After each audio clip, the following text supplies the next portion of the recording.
Hey guys, Britt here. Welcome to End Times Bible Prophecy. Today we're going to talk about a number of headlines, both directly and indirectly related to Bible prophecy. So let's dive right in. So this is from Zero Hedge. It's titled, Israel Destroys Iranian Drone Making Plant in Syria. Now, before I get into this, sorry I missed yesterday. It was a sick day. Hopefully my voice holds out for this video. I'll do my best, but just bear with me as we go through these. So this goes on, it says the Israeli Air Force reportedly destroyed an Iranian drone factory during a bombing raid on Syrian territory on Friday. Coming in a moment that Iran-manufactured drones are a focus of international attention for their alleged use by Russian forces in Ukraine. The attack is being described as the first such Israeli operation in Syria in a month. Prior to this latest attack, Israeli attacks on Syria had come almost weekly. But Israel's Haaretz, in describing this new operation, presented a more complicated picture of a drone manufacturing and weapons storage site not far from Lebanon and Israel's borders. And we go on, we see some pictures there. It says, as is typical with Israeli actions, the aim was reportedly to disrupt Iranian arms manufacturing operation believed to be supplying Hezbollah, and that is the typical target of these Israeli airstrikes into Syrian airspace. Why is this connected to Bible prophecy, or how could it be connected to Bible prophecy? I don't know that the specific story is, but here we have two of the major players in the Gog of Magog alliance outlined in Ezekiel 38 and 39. We have Iran and Russia, both as a focus on this story. Now, for years, Israel has been targeting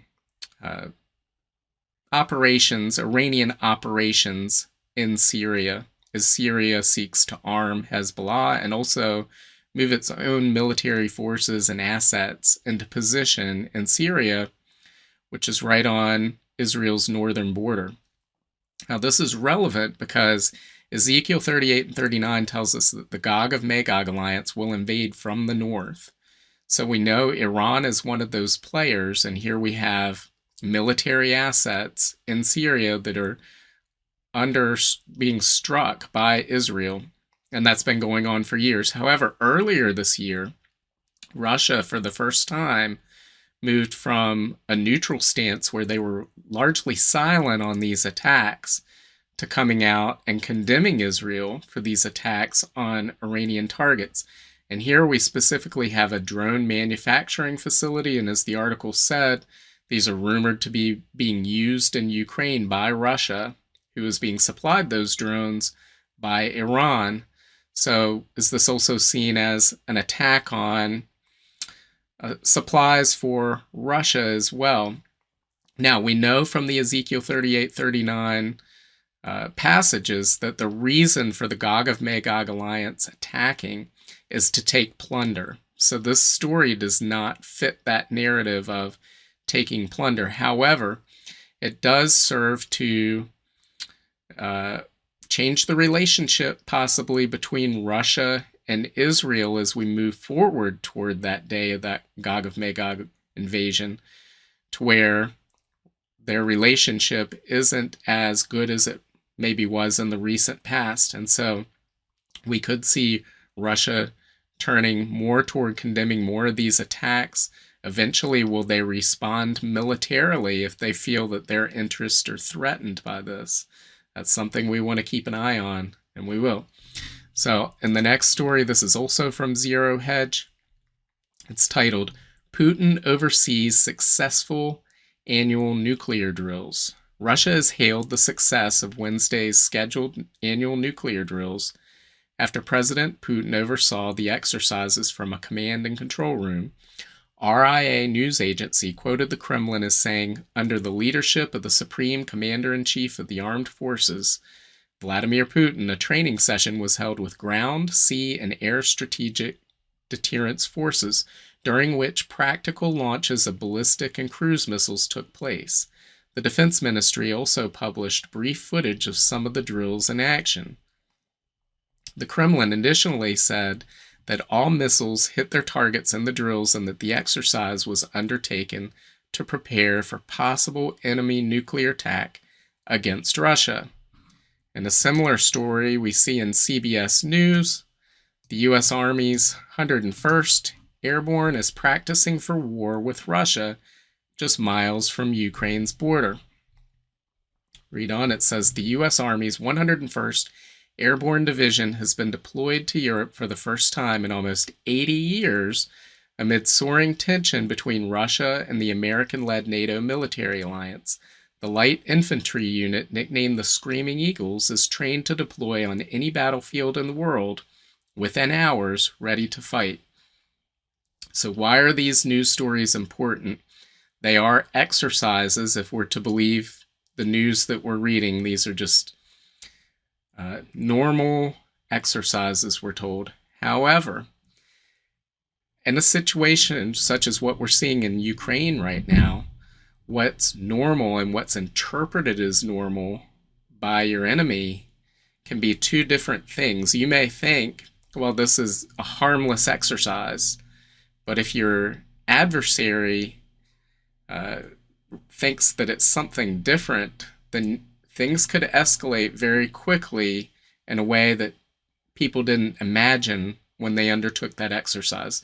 For example, I'm going to look at this from Wikipedia. It's about Able Archer, which took place in 1983. So this was an exercise that NATO undertook, and they thought this is a harmless exercise. We're just preparing for possibilities.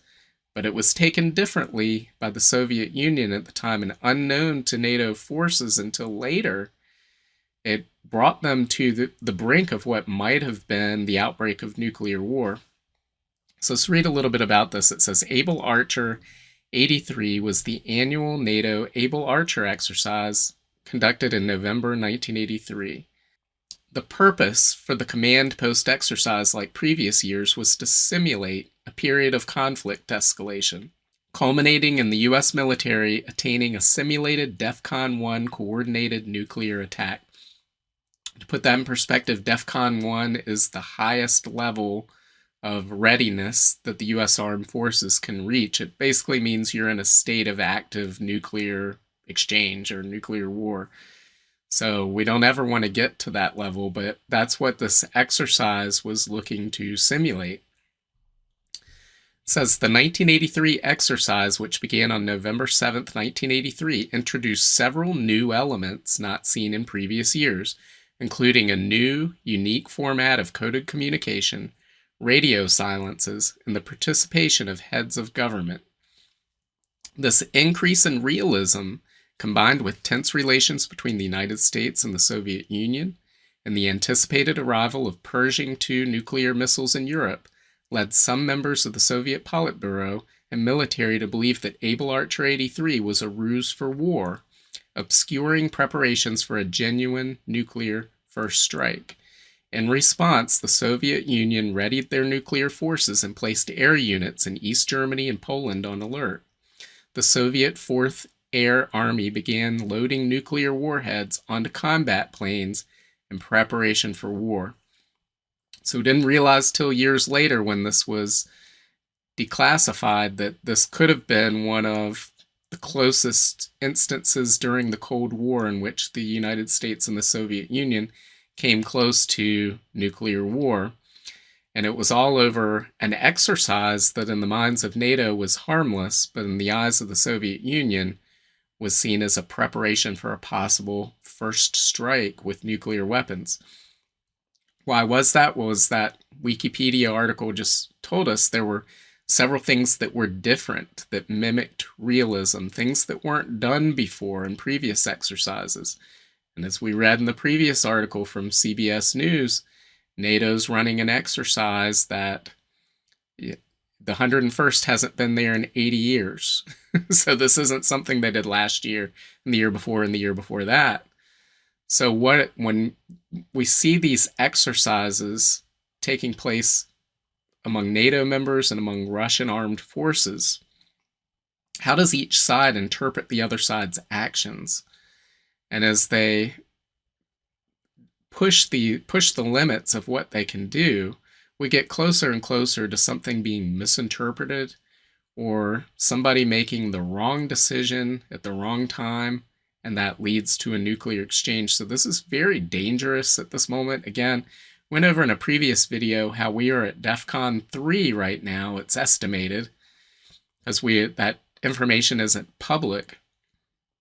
But we've only been at that level or higher 6 times in the last 60 plus years. And we've never been at that level for as long as we have under the current circumstance. So this seems to be talked about in the news media as, okay, this is what happened in Ukraine today. And this is a very serious situation that could lead to a much larger war, a much larger escalation of conflict at any moment. And it would be wise for both sides to take a step back from these exercises, I believe. So we want to keep an eye on these as well. Along with unintended consequences that we were just talking about, we had this article from Markets Insider. It says, Russia says the West has essentially stolen its foreign currency and gold reserves as the EU eyes asset transfer to Ukraine. It says Russia accused the West of stealing from Moscow's currency and gold reserves on Monday, thanks to sanctions that froze Russian assets.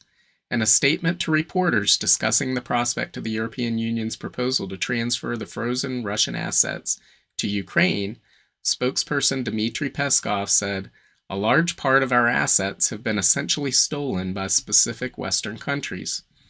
The Western sanctions have blocked Russian access to roughly $640 billion worth of cash and gold reserves in response to the Kremlin's February 24th invasion of Ukraine. Other U.S. allies followed suit earlier this year, freezing $30 billion worth of assets held by Russian oligarchs in concert with $300 billion in Russian central bank funds. The European Union is also considering transferring the Russian cash and gold to Ukraine, drawing criticism from the Kremlin. Now, many people would read this article and say, what's the big deal? This is a punishment for Russia for their invasion of Ukraine. And, Ukraine deserves this more than Russia does, so we're going to move it over.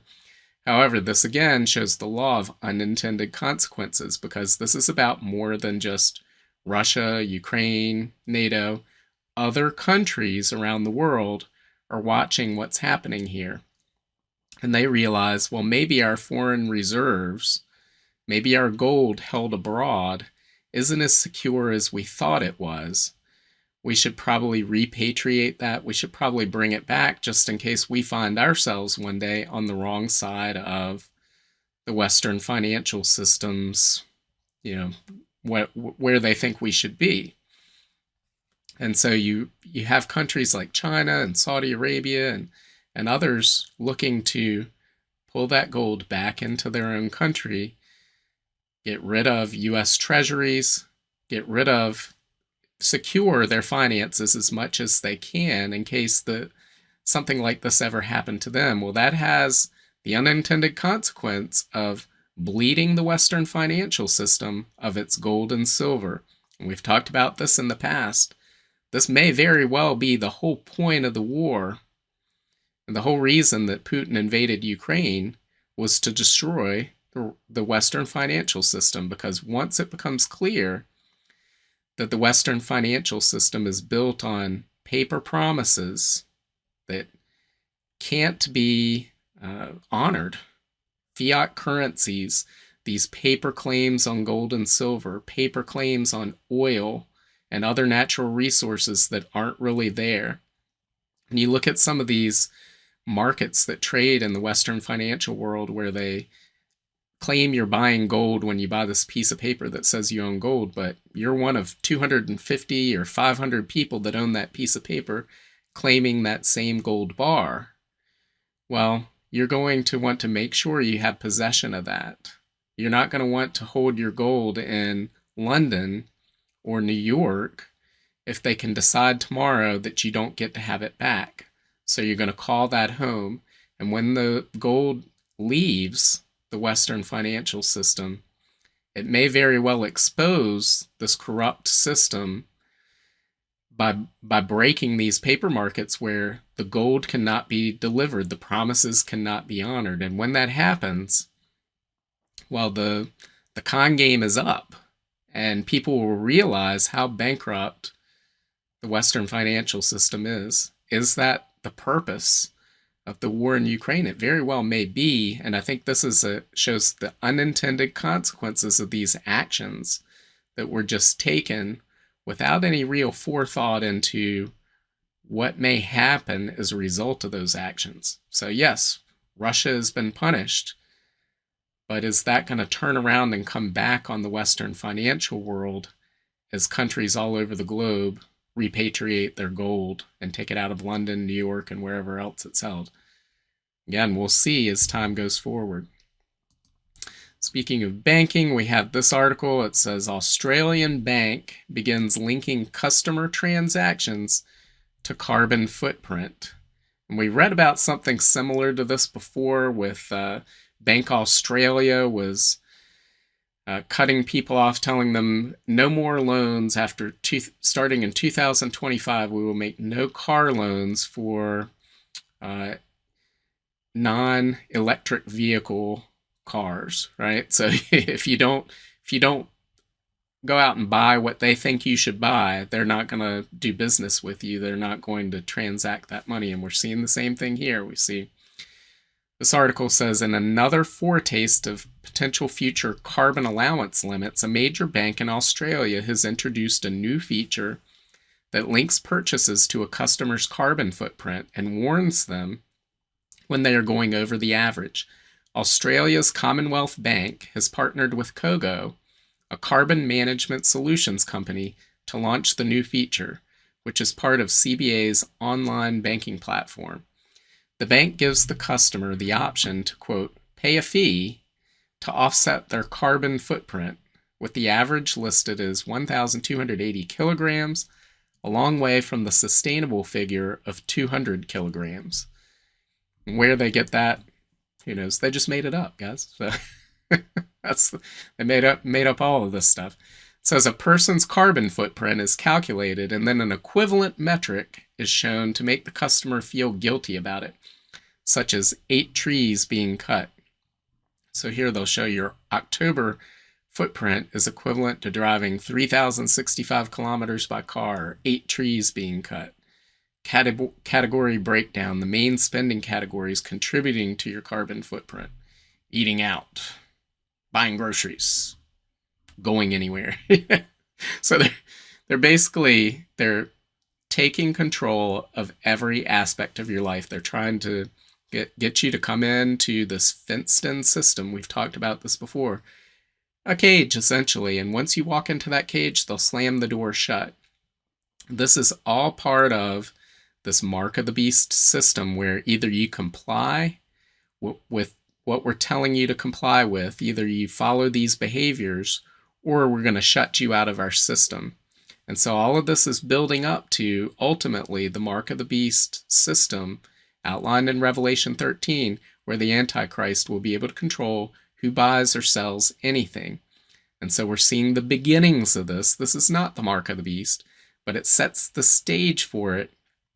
And that we see these incentives handed out and these punishments. So incentives and punishments to get you to act a certain way. And if you don't act that certain way, well, then the punishment is you can't do business with this bank, or we're going to start fining you. We see this all over the place. We saw it recently with PayPal, where they came out and said they were going to fine purveyors of misinformation, as they define it, $2,500. And then they backtracked when they had a big public outcry, but that language will make its way back in due time. They won't give up on this. We're seeing this across the board. This is a totally different bank from the one we were talking about before, where they were no longer going to make loans for cars that weren't electric vehicles. So we're seeing them push this stuff more and more and more. And if you don't push back, ultimately, well, we know where this is going because the Bible tells us, regardless of whether people push back against it, this is where we're headed, is this mark of the beast system. And if there's any doubt, we can look at this tweet from Wall Street Silver. Says facial recognition system in Saudi Arabia. Every person is followed and tracked in real time. The World Economic Forum vision of the future is quickly becoming reality around the world. Is this how we want to live? And this shows us the set of screens in Saudi Arabia, and we can see huge crowds of people. I believe this is in Mecca, but here you can see all these people walking around, and it's identified who they are based on facial recognition technology. So no matter what room they're in, as they leave one, enter another, it's identifying people. And so you can't stand out. This facial recognition technology, it can pick you out of a crowd, even with a photograph that's 20, 30 years old, even if you've changed your appearance. That's how powerful it is. And it's growing more and more powerful with each passing day. So as we see this roll out, not just in China, but here in Saudi Arabia and other parts of the world, it's pretty much everywhere now. And it's getting more and more places with each passing day. So again, this is all part of this Mark of the Beast system and the ability to track what you're doing, where you're going, who you're interacting with, what you're spending your money on, and then having a system where they can determine if your behavior does not match what the government wants it to match, well, then you're no longer a part of the system. And so they're going to use fear and intimidation and coercion to get people to do what they want and to be in line. So that's where we're headed, guys. That's where the Bible says we're headed, and that's where we see from these news articles and these news items, that's where the world is headed right now. So, what do you think? Leave your comments below. Make sure to like and share this. God wasn't willing for me to be here yesterday because of this sickness. Just pray that it gets better. And God willing, I'll see you tomorrow. Bye.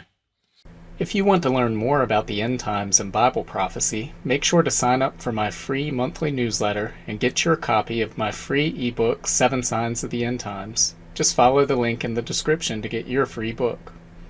Also, make sure to check out all of my books. Just look up Britt on Amazon, Barnes & Noble, Apple iBooks, Google Books, Kobo, or anywhere books are sold.